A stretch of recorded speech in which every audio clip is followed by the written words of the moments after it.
Fala aí, turma, tudo bem? Como é que vocês estão? Olha, espero aí que esteja tudo bem com vocês.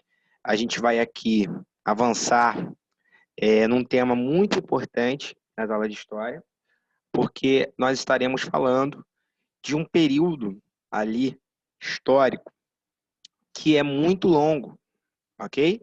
Que é o período do chamado Antigo Regime.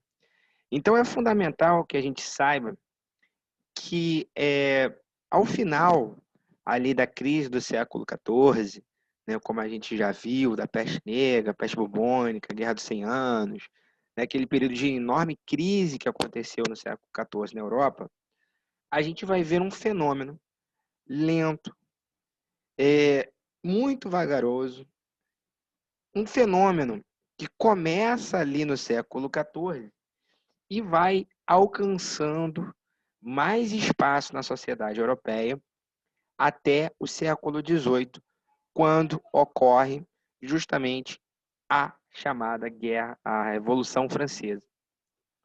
Essa sociedade do antigo regime tem características políticas próprias, econômicas e também culturais. Então, o que a gente vai ver aqui na aula de hoje é um apanhado e, sobretudo, entender que nesse período acontece justamente essa modificação, né? Que acontece sob as ruínas da sociedade europeia, um novo tipo de sociedade.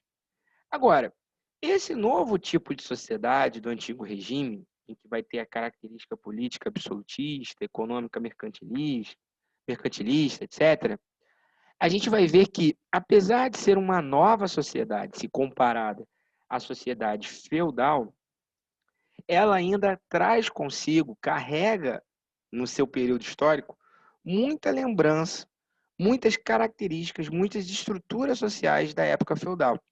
Então, ou seja, o antigo regime, né, que é esse regime que a gente vai ver aqui, com esse sistema político-econômico, ele começa no século XIV e vai até o século XVIII, só que, de alguma maneira, dentro dessa sociedade europeia, do antigo regime, persiste ainda um certo grau de ideologia feudal, uma certa característica social, cultural, sobretudo, muito arraigada nas velhas tradições medievais e feudais, né? Então, é uma contradição, porque, apesar de ser um sistema político, vamos dizer, entre aspas, novo, ela traz consigo uma perpetuação das características culturais e sociais do período medieval.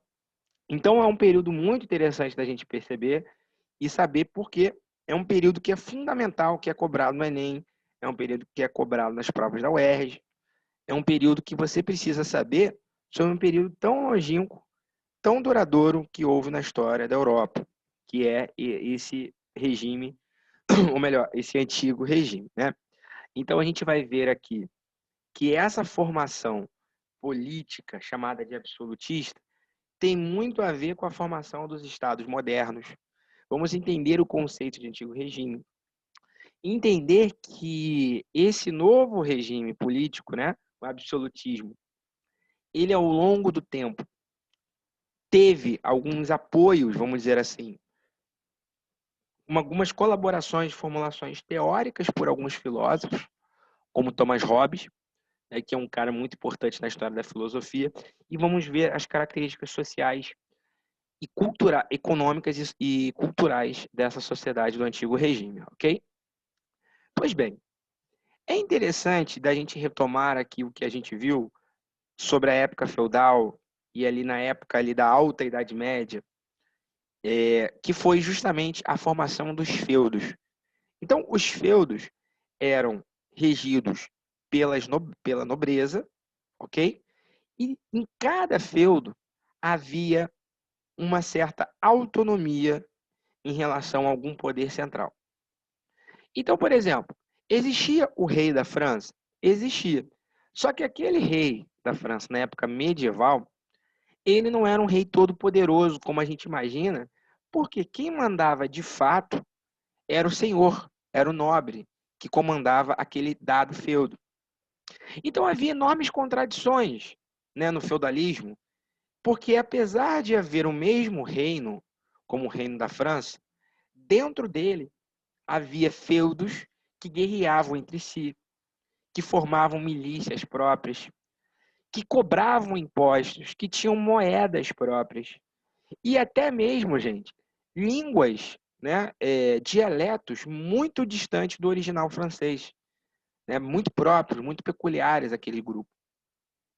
Então, havia essa enorme contradição no período feudal, porque havia o rei, só que esse rei não era como a gente imagina, que ele governa a partir, né, do seu trono e que manda em todo o território dele. Não, ele não tinha nem exército. Então, para você ver a fragilidade do rei, para ele formar uma guerra ou ter alguma tropa, ele precisaria fazer negociações com a nobreza, com os senhores feudais, porque eram eles que comandavam as tropas, os cavaleiros, né, etc. Então, ou seja, o poder na época medieval, ele era descentralizado. E o que a gente vai ver a partir da aula de hoje é que, com o passar do tempo, de uma maneira muito lenta, controversa e também contraditória, vai começar a haver uma centralização política. Vai começar a haver a formação dos chamados estados modernos. Ou seja, reinos como França, né, que permanece até hoje como uma república, né, a França, né, o Estado francês, começa a surgir nesse período. O Reino Unido, né, formado pela Inglaterra, Escócia e Irlanda, mesma coisa, começa a surgir entre o século XIV, XV, XVI. Reinos como Portugal, Espanha, mesma coisa, né? Ou seja, esses principais países aí da Europa, que a gente conhece o nome, começam a surgir da forma como a gente mais ou menos imagina hoje, né? Com uma língua, com uma única moeda, com um único sistema de medida, com um único imposto, e principalmente com um único exército, né? Que é um Estado moderno. É uma unificação linguística, é uma unificação territorial, geográfica, é uma unificação das moedas, porque antes, como a gente viu na época feudal, cada feudo tinha a sua língua, cada feudo tinha seu exército, cada feudo tinha... Era uma bagunça. Então, a gente vai ver que a partir do antigo regime vai haver um jogo de convergências de interesses que, principalmente, todos eles vão convergir na figura do rei. E o rei, que na época medieval tinha um poder secundário, tinha que pedir licença para os senhores feudais, tinha que pedir perdão ao Papa, tinha que depender de uma série de fatores para poder exercer o seu poder. A partir desse período do antigo regime, a gente vai ver aquela figura do rei com um trono, com um cetro, com a coroa, mandando e desmandando, tendo poder, conforme a gente diz, absolutista. E aí, como eu disse aqui para vocês, há um jogo de interesses, vamos dizer assim, de que as classes sociais daquele período, as principais classes sociais, vão convergir com o rei no mesmo interesse, do rei ter um poder ilimitado, do rei poder comandar um Estado centralizado, unificado. Por quê? Todas essas classes, de alguma maneira, saem ganhando. Então, vamos lá. A principal delas é a classe nova, que surge ali no final da época medieval, a burguesa, a classe da burguesia. Essa classe burguesa, era muito interessante que houvesse um reino unificado, que houvesse uma única moeda, que houvesse um único imposto, porque antes, qual era a dificuldade do burguês, do comerciante?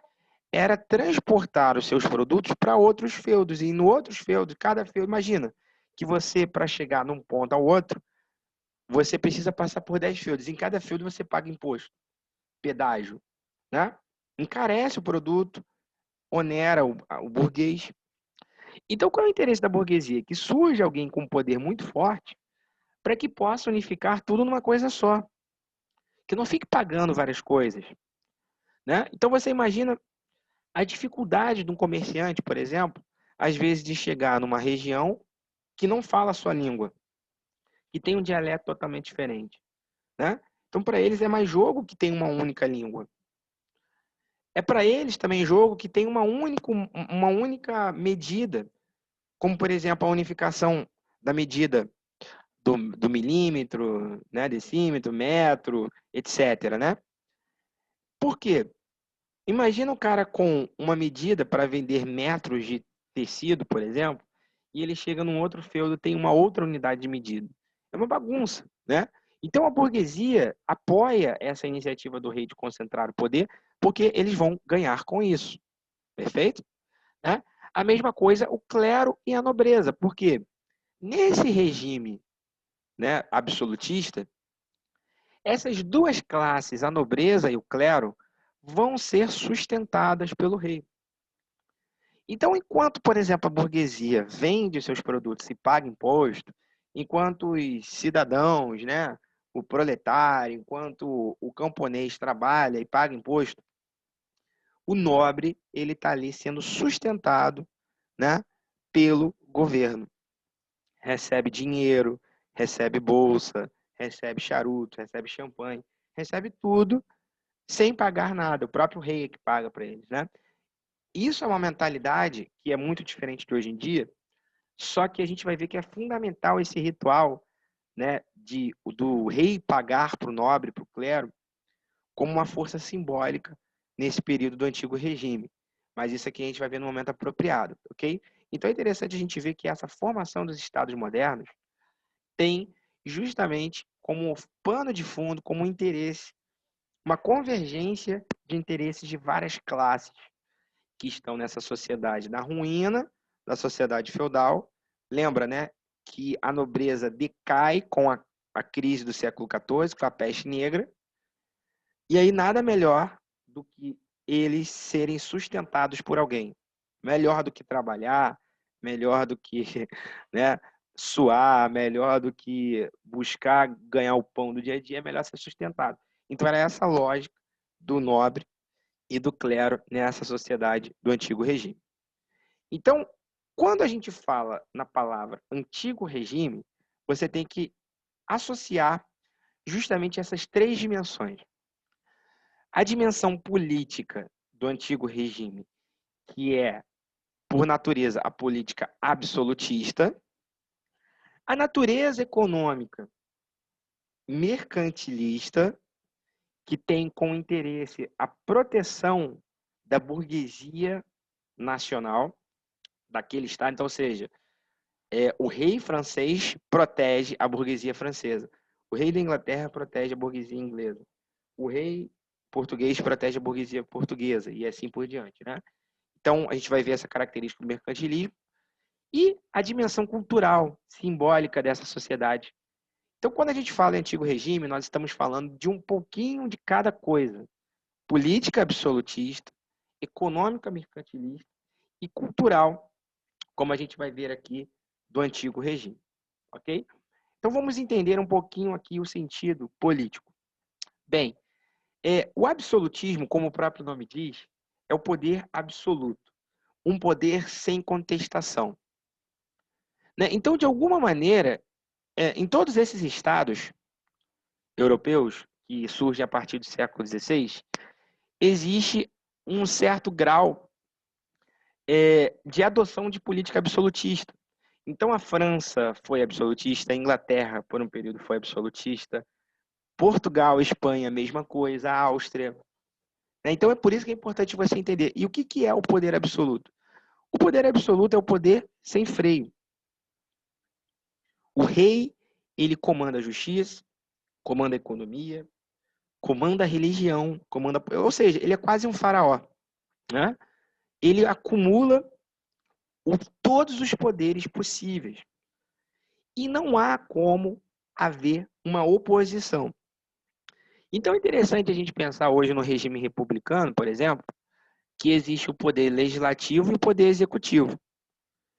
O poder legislativo, ele pode frear o poder executivo, ou seja, o Congresso pode barrar alguma medida do presidente. E por que existe isso? Porque não é um poder absoluto, né? Então você imagina um poder em que não existe parlamento, que não existe conselho, que não existe senado, que não existe juiz para intrometer. Ele pode fazer o que quiser, ele pode prender ou soltar qualquer pessoa. Ele pode criar qualquer lei que der na cabeça. Ele tem o direito de impor a religião vigente, que na maioria das vezes era católica, sobre os seus súditos, né? Então, ele tinha um poder ilimitado. Não havia uma noção de que o rei ele pode ser um tirano. Não, isso aí é uma noção nova, né? Mas o rei ele era alguém que poderia ter qualquer tipo de poder. Então, a figura máxima e maior de exemplo desse Estado absolutista é o Luís XIV, né? Que ele vai dizer a famosa frase, né? O Estado sou eu. Ou seja, essa frase sintetiza o pensamento absolutista. Não existe um Estado invisível, né, que é comandado pelos juízes, pelos parlamentares, pelo presidente, pelo... Não. O Estado é tudo em função dele. É ele que cria tudo, é ele que impõe tudo, é ele que organiza tudo, né? E aí você se pergunta, né, professor, de que maneira eles se legitimaram a partir dessa visão de um poder absoluto? De qual forma, né? Eles usaram vários argumentos. Por exemplo, o argumento religioso era de que Cristo é o cabeça da igreja. Isso não há dúvida, né? Dentro da tradição católica cristã, Jesus Cristo, ele é o chefe da igreja, né? Como diz na Bíblia, Jesus Cristo é o cabeça da igreja, é ele que comanda tudo. E dessa visão política, o rei, ele seria o cabeça da nação. Então ele seria como se fosse um Cristo para a igreja, um poder superior, inquestionável, né? Então olha a comparação que se fazia à época do rei com Cristo. Afinal de contas, quem colocou o rei no poder? Foram os homens? Não, os homens são falhos, foi Deus. Deus quis que a França fosse governada pelo Luís XIV, por exemplo. Então a legitimidade religiosa do rei era muito forte, porque ele era um rei que Deus escolheu. Então essa mentalidade é muito presente no antigo regime. Agora, abrindo aqui um parêntese, é interessante algumas outras justificativas. E a justificativa filosófica muito conhecida da época é a justificativa desse camarada inglês aí, o Thomas Hobbes. E ele publica um livro em 1651 muito conhecido, que é o Leviatã. O que é o Leviatã? O Leviatã é um monstro do livro de Jó, ou seja, um monstro bíblico. E ele vai dizer que o Estado deve ser comandado sim por um rei, e esse poder tem que ser sim ilimitado ao rei. Mas por que ele tem que ter o poder ilimitado? Porque o rei, ele tem um objetivo. Qual o objetivo? Por que ele tem tanto poder? É porque ele quer roubar? É porque ele gosta do poder? Porque ele é ganancioso? O Thomas Hobbes não. Porque o rei tem que ter todo esse poder, porque ele, com esse poder ilimitado, ele pode garantir a segurança e a vida dos súditos. E aí Hobbes ele vai dizer aquela famosa frase, né? O homem é o lobo do homem, ou seja, o homem ele é mau. Se não houvesse um rei super poderoso, se não houvesse um rei que tivesse o poder total numa sociedade, absoluto, seria uma bagunça. Um homem daria tapa na cara do outro, um homem roubaria o cavalo do outro, um homem invadiria a casa do outro, né? O cara faria qualquer coisa com uma mulher, não existiria nenhuma ordem, né? Então, ou seja, para o Thomas Hobbes, existe o rei com esse poder absoluto, não porque ele é ladrão, porque ele gosta de poder, porque ele é mostrado, porque ele é metido, não. É porque ele precisa. Precisa numa sociedade ter alguém com poder tirânico, total, absoluto, para poder organizar. Porque o homem é mau. Então ele tem a missão de sim bater nas pessoas, sim prender as pessoas, sim torturar, sim expulsar as pessoas do país. Mas por quê? porque ele tem que fazer isso com os ladrões, ele tem que fazer isso com desordeiros, ele tem que fazer isso com assaltantes, ele tem que fazer isso com pessoas que querem tomar as coisas dos outros. É por isso, né? Então, o Thomas Hobbes, ele vai ser um dos caras que vai legitimar e justificar essa cultura política absolutista. Agora, vimos a característica política e veremos a característica econômica. Pois bem, o mercantilismo, o que é o mercantilismo? É uma noção, uma prática comandada pelo rei absolutista em que ele enxerga que tem que fazer prosperar a nação. Para prosperar a nação, segundo a própria prática desses reis, deveria ser a proteção do mercado daquele reino. Ou seja, quanto menos um reino comercializar com seu rival, melhor para ele próprio. Então, esses reinos, vamos dizer assim, tinham que ser autossuficientes, tinham que ter riqueza própria, tinham que produzir a sua própria riqueza.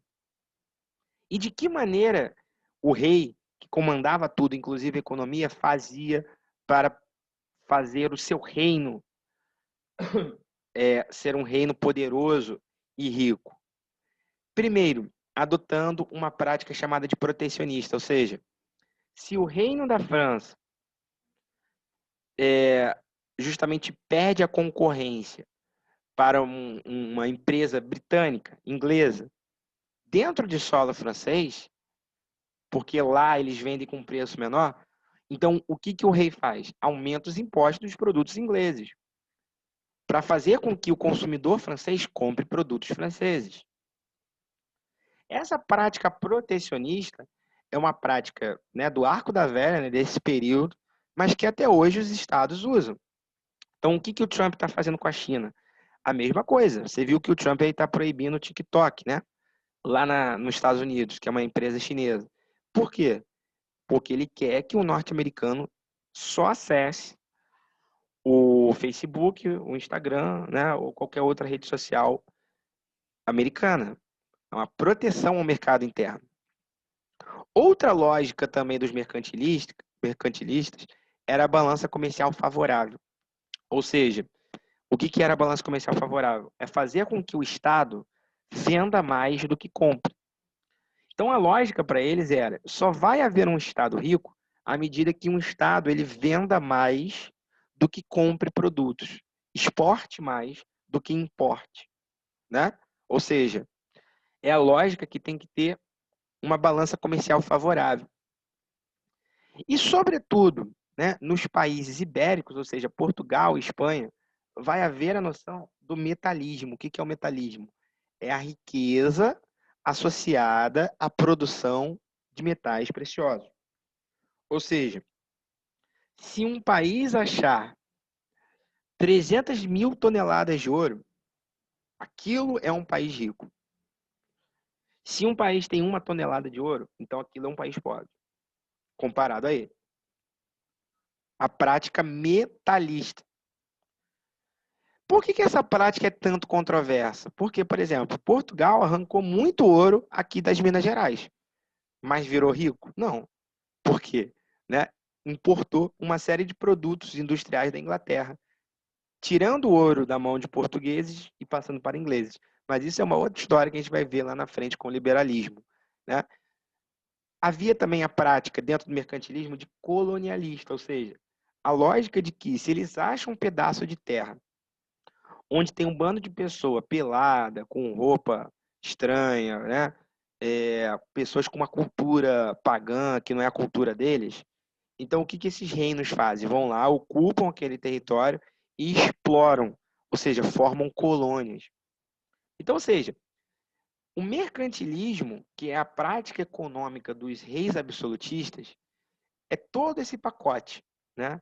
Mais ouro, mais colônias, mais venda do quem compra e proteção dos mercados internos, né? Então essas políticas econômicas eram políticas que de alguma maneira, por algum tempo, serviu muito para a burguesia daqueles países lucrarem, né?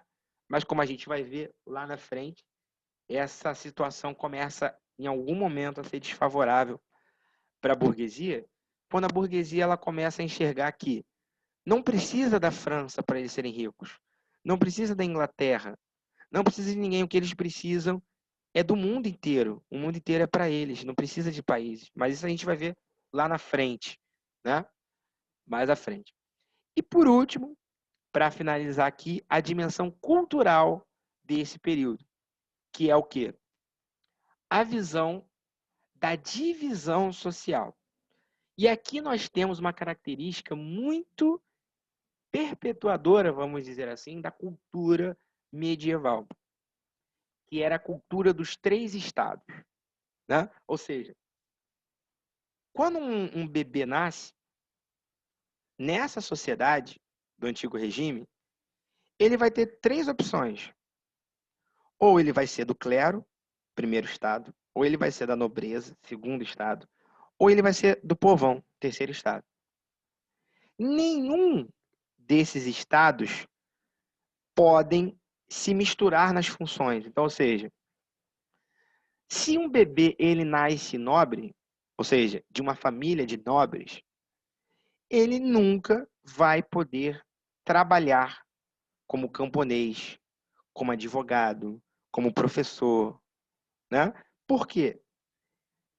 Aquele que nasce para poder trabalhar pelo seu sustento é o povo, o terceiro estado. O nobre, ele nasce apenas para governar. E como ele nasce com essa missão, ele recebe do Estado dinheiro para ter seu castelo, para ter seu champanhe, para comer boas comidas. A mesma coisa o clero, responsável pela administração religiosa. Então, os nobres e o clero assumiam uma postura que estavam no topo da sociedade. Ok? Eles assumiam o poder religioso e a nobreza, o segundo estado, assumia o poder político. Aí você vai se perguntar o seguinte, professor, e um cara rico, né, que era um comerciante? Esse comerciante, o burguês, ele estava na sociedade do terceiro estado. Então, por mais rico que um cara pudesse ser, ele nunca poderia ter um poder político, porque o nobre nasceu para governar. Então, essa sociedade, diferente da nossa, não era uma sociedade que priorizava, vamos dizer assim, a condição econômica do indivíduo. Então, por exemplo, existiam muito mais burgueses ricos do que o nobre e do que o cara do clero. Existiam banqueiros do terceiro estado muito mais ricos do que o nobre, mas esse banqueiro, ele nunca vai ter o prestígio que o nobre tem, porque ele não nasceu daquela família. Então, o privilégio nessas sociedades não acontecia de acordo com a condição econômica no antigo regime. Ela acontecia com base na condição de nascimento. Hoje em dia, a gente imagina, né, por exemplo, que a pessoa mais privilegiada é a pessoa mais rica.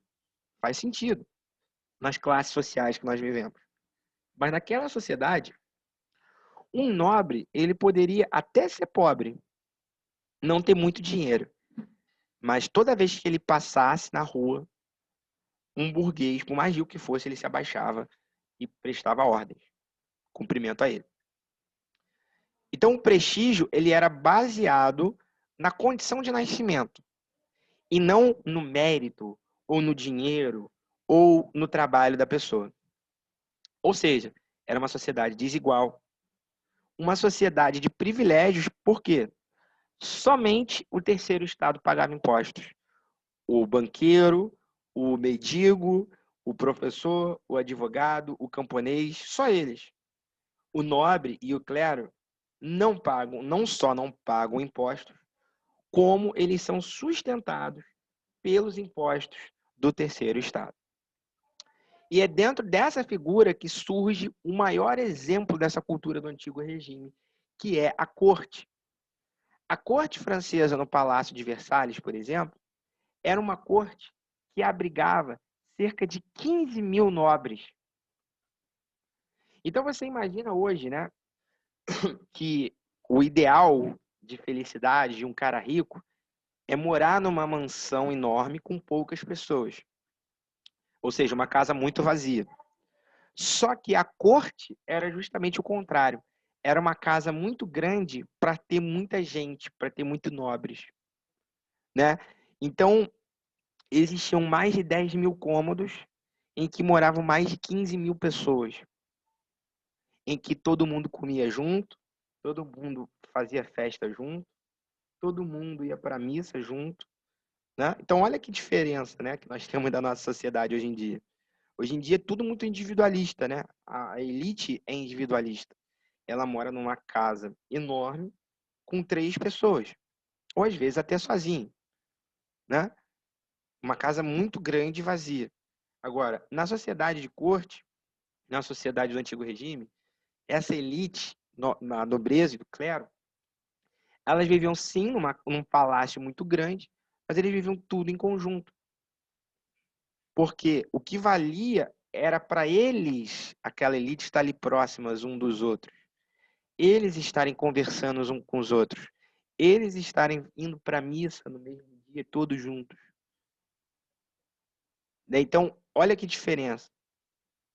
Né? Então, por exemplo, um príncipe, por mais que você imagine, né, o filho do rei, né, o príncipe, que vai herdar, você imagina que ele tinha uma condição, nossa, ele devia morar numa casa sozinho, enorme. Né? Não. Na sociedade francesa, ele dormia num dormitório com vários outros príncipes. Né? Então, ou seja, olha que diferença, né, que havia na sociedade. Ok, gente? Façam os exercícios aí que eu passei. Valeu. Tchau, tchau, gente.